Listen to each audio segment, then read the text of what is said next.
अहमक इंसान, उरुश ने तुम्हारा सर कलम नहीं किया इसलिए तुम मेरे सामने खड़े हो।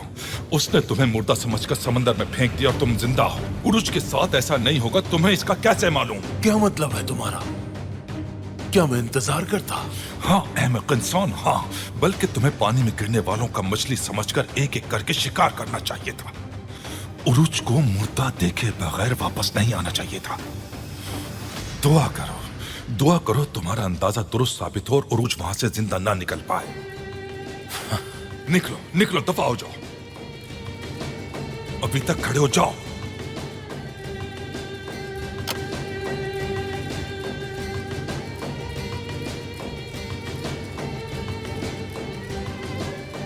उम्मीद है कि रथ को खाली हाथ नहीं आएगा। मुझे इन लोगों पर एतमाद नहीं रहा।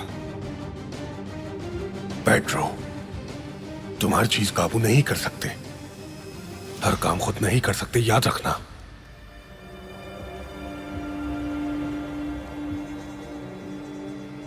बाज़ औकात तकदीर पे राजी होना पड़ता है। मुझे उरुज की लाश देखनी है डिएगो।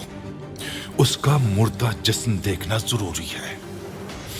मैं तकदीर पर राजी होने वाला नहीं हूं। वहां एक दस्ता जरूर भेजो, सारा समंदर, और जरूरत पड़ने पर हर चट्टान को उठाकर उसके नीचे देखो। यह अधूरा काम पूरा करना पड़ेगा।